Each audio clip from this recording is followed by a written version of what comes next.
placed a vision in my soul to help lead countless people out of poverty, hopelessness, and despair, and into a life of purpose and possibility they were created for.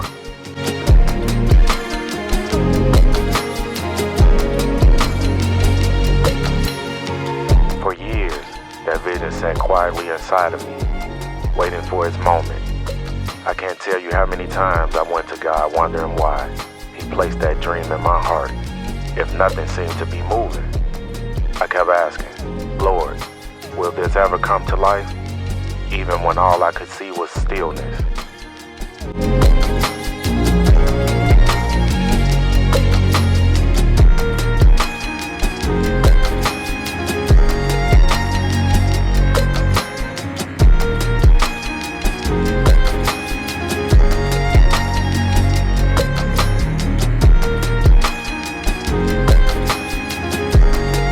What I've learned is that there was never a moment of true stillness. God was moving the whole time, even when I couldn't see it or make any sense of it. Now I understand the mission He placed on my life. He gave me the gift of highlighting the gifts in others.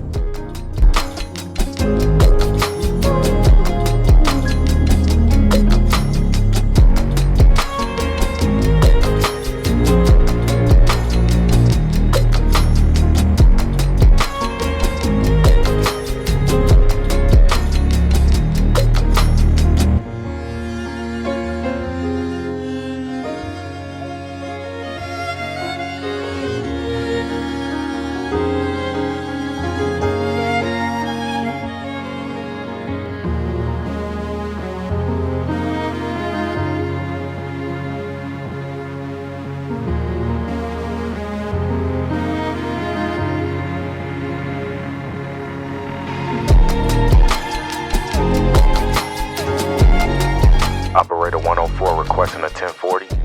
Grand Rise 104, 1040 is 10-2, and have a fantastic day today. So with that, I present to you a realistic day in the life of a real controller. What's your name and your title?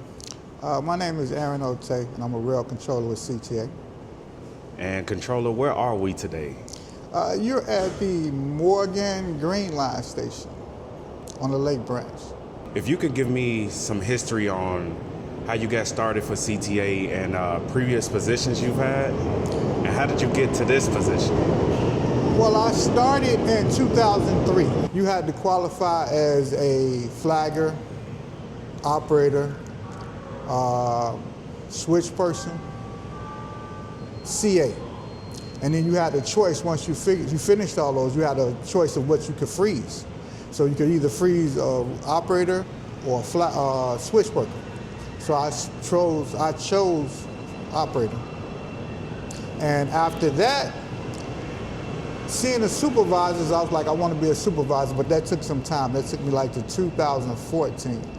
Then I became a supervisor, because watching the other supervisors, they were like Superman. Now you hear the managers and everybody on the radio, but back then you didn't hear nothing but the supervisors. It didn't take them long to get where they need to be. So that made me want to get involved with that. And then in supervision, after that, I wanted to be a controller. But that was my goal from the beginning, to become a controller, because when we first started, it was at Merchandise Mart. The office was at Merchandise Mart, not at 567. And when I saw the control center, I was like, this is where I need to be. But how do I get there? I didn't know nobody that was there. I didn't know nobody that worked for CTA. So it was a long process, but then I wound up in the control center, and that's where I'm at. And can you explain to the viewers, what does a controller do? Without going into detail, we pretty much help the operators troubleshoot if there's a defect. I like to call it the 911 center of CTA. So everything that a city has, like Chicago has the 911, the control center is the 911. That's who you call us for any problems that you may have, and then we contact the proper personnel to get to where you need to be. Okay, and now working with you, you have a unique way of greeting people, and your professionalism on the radio is immaculate. Where did you develop that from? Where did that come from?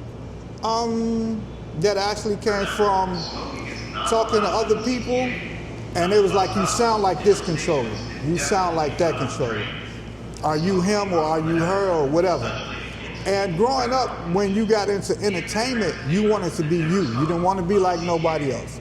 If you look at all the old artists, they were like, if I'm like them, then I can't be like myself. So that was me, like, I need to create my own lane. So I started playing with some things.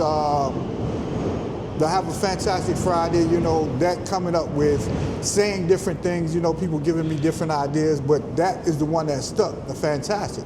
So I was like, okay, fine. And then I found out with the Grand Rising what that truly means, and I was like, oh, let me say that, you know, to get people started. And a lot of people gravitated to it. And so I kept saying it. I kept, you know, you had to go back away. I had to get back away from the good mornings to doing my thing. Like you said, it's new. It never happened before. Nobody ever said it before. So I was like, let me start saying it. And then once I started saying it, it became my mantra to how I start the day off. Because I want to give positive energy to the people. Yeah, I definitely would say it is a positive energy that you deliver. I can attest, it's like when you're on the radio, everybody's calling in to do a 1040 check. Yeah, I noticed you know, that. I noticed it's like it energizes them for the day. I noticed that. I don't know if it energizes them or they just want to, you know, hit themselves. But either way, I want to bring life to working at CTA. I want to bring fun, because that, to me, is what seems to be missing, the fun aspect of it. You come to work, you have a lot of problems throughout the day at home away from CTA. So when you come to CTA, you don't want that same problem. You don't want to have to go through. That's where you get all your mistakes from. So if your mind is focused on your job and doing great things with the CTA, then you don't think about home or your outside life until you get off work. You're like, man, I still got to deal with that. But now your attitude is different. It's before it was like, man, I don't know. But now it's like, I can do that. And that's pretty much what I want to do with people. Now, we have some viewers that have put their application in to come on board with the company, whether it's from flagger train operator to bus operator, you name it, CA. What advice would you give to them just being new and trying to one day get where you are at now? I would say understand the difference between a career and a job. CTA can be both. If it's a job, you just come to work, you do your 8 hours or your overtime, and then you leave. But if it's a career, there's transportation in a lot of cities in Chicago across the world. So if you see it as a career, then you can see yourself moving up. But if you see it as a job, this is like a means to an end for me to go here, to go here, to go there. So you got to understand the difference between a career and a job. Then you got to decide what it is you want to do, where you want to be, and be honest with yourself. And once you become honest with yourself, then you know you can map out the way you want to go. And again, don't let nobody tell you you can't, because you can. It just takes all of us a chance to learn what we can and what we can't do. Be positive in yourself, understand yourself, love yourself. And then that'll be it. Okay, controller, what makes a good rail controller? What qualities and characteristics does that person need to have? In any position in the control center, you just have to know your personnel. It starts there. Everybody says you have to learn your job. That's fine. But you have to be able to communicate with the people that you're assisting or you're giving orders to. If you don't know your people, you don't know your personnel, or they allow you to get off your square, then that kind of takes away from you being the best. Because again, our thing is to help people. And I can't help you if you're ecstatic and then I'm ecstatic and then everybody around us is going crazy. That doesn't get the job done. The job is to get the trains moving, get the buses moving, get the people where they need to be. And so in order to do that, you have to know your personnel, you have to know your people, and then you can't take it personal, because it's nothing personal. People don't know you, they just hear your voice. And then if you don't take it personal, you get to know your people, and with you learning your job or you knowing your job. And again, if you make a mistake, I like to tell people, if you make a mistake, you always hear me say my apologies, because I'm not the one. I don't know everything. So if you correct me on something, that gives people that opportunity to say, he human. Yes, I am human. I make mistakes just like you make mistakes. So if you make a mistake, hey, my apologies, thank you for that correction. And then people be like, oh, wow, he really listened to me. So that's it. Learn the people you work with. Always stay positive, calm, kind, and know your job. And that'll make you a great controller. All right, so now we're gonna go back to why did y'all start this? What was the purpose of starting this YouTube channel? You want to go first, or you want me to go? You can go first. So, I would say one of the big reasons we started this channel was we saw that there was a gap, right?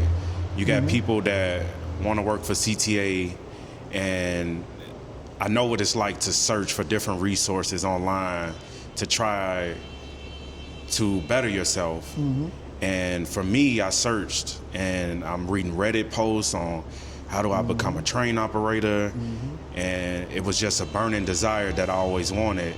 So when I got to the position I am now, which is a train operator, I felt that it was my duty because I'm already living a life of service. So I wanted to serve my community, and my way of giving back is to help those who want to be train and bus operators to get there. I want to make it as easy and simple as possible. Along with that, I would like to inspire people and let them know that they can do it. So that's why. There's no way I can piggyback off of that. Just say ditto. Ditto. But also, I know, honestly, I think I thought I loved, and I always say this, I thought I loved being a bus operator. But once I came over to the rail side and became a flagger and then a train operator, I was like, it's so much more fulfilling for me. It could be different on someone that's, was a train operator and then switched over to the bus. I feel so fulfilled operating an 8-car train, and my train is fully loaded and I'm getting people to where they're trying to get. I don't know, it's something about it, and it's something about, like Adrian said, inspiring people to maybe, hey, I think I want to be a bus operator. They make it look kind of easy and kind of fun, even though there's quirks in between, like there's like any job, right? But yeah, I feel that I'm in a place or in a space where I want other people to have that same joy as we do. And so I wanted to showcase that. Okay. Yeah. So now I'm going to go deeper. I understand y'all on the CTA thing, but why did you start it before you even got to CTA? What was in your mindset when you started it at the beginning, when CTA wasn't around, when you say we're going to do this? What was the motivation then? Well, I will say, like we said earlier, I saw people like be very well off on YouTube or on social media, and I think this is before like content creating was such this big grand thing where you can be, rich in joy and rich in love, but also monetary too. And I think back then, when I speak for myself, when I first doing content creating, it was to get a little extra cash, right? I mean, who doesn't want extra cash? But we're just talking about when you have your motive is only on money, it doesn't always work out. Yes. It doesn't always grow the way you expect it to grow because the intention is not pure. It's not because you love it. And it's not because you want other people to succeed as well. Right. So it's different now than it was 10 years ago. Yeah. Okay. Yeah, I would say, here, you can put the camera on me. I would say for me, it started out wanting to push myself to be a different person. I think by nature I'm an introvert. I'm kind of shy. So I've always had this, remember I told you earlier, I think God put a plan on me to lead people. Right. And I always search for, God, you put this on me, but it's not happening. Right, the reason as to why. Yeah. It's like the Noah's Ark. Yeah.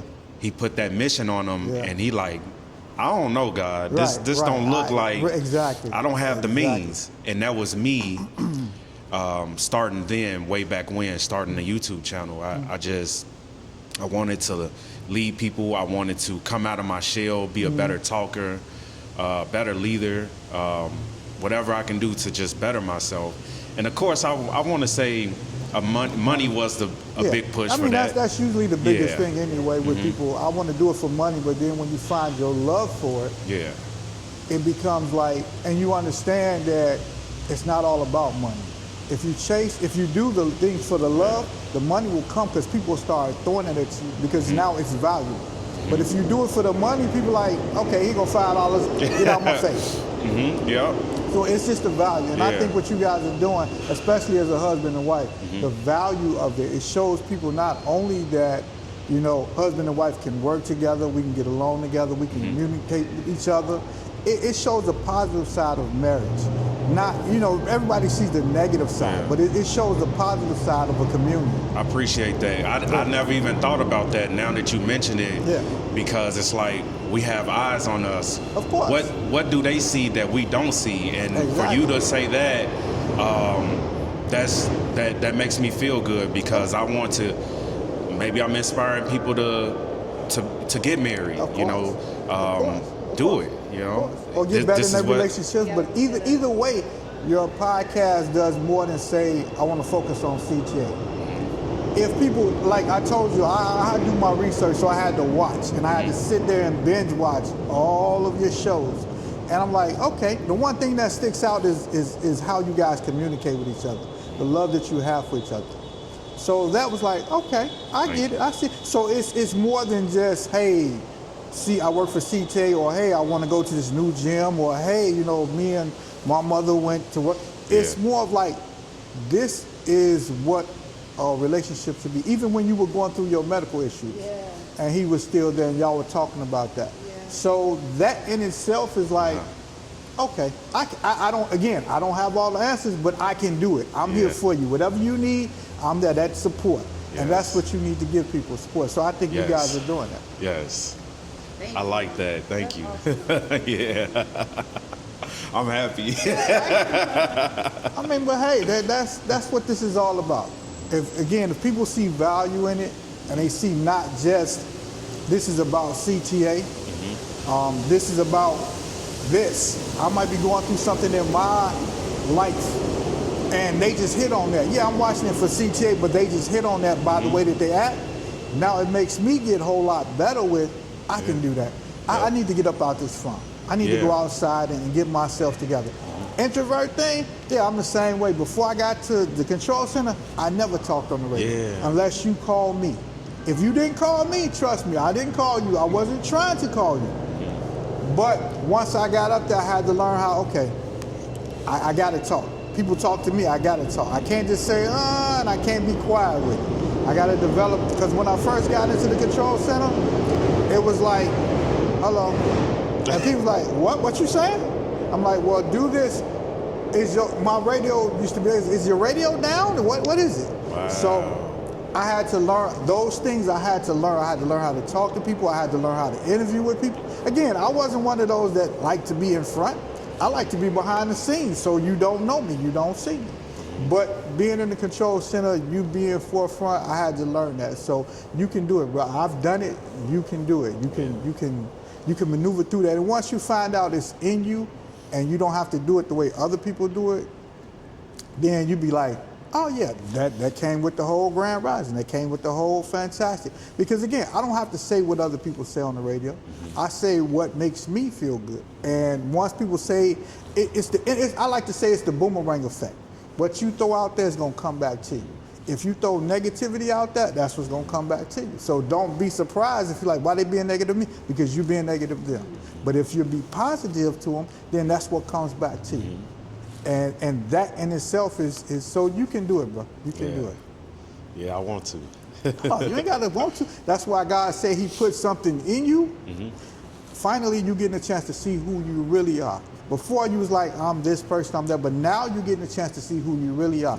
And if you love yourself and respect yourself, then, and you don't worry about what other people say.